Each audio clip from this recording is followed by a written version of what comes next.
नमस्कार. मी आज तुम्हाला एक छोटी बोधकथा सांगणार आहे.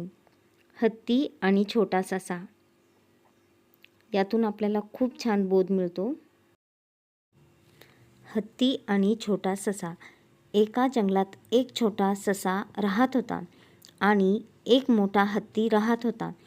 त्याला आपल्या ताकदीचा खूप गर्व होता. तो सर्व लहान प्राण्यांना खूप चिडवायचा.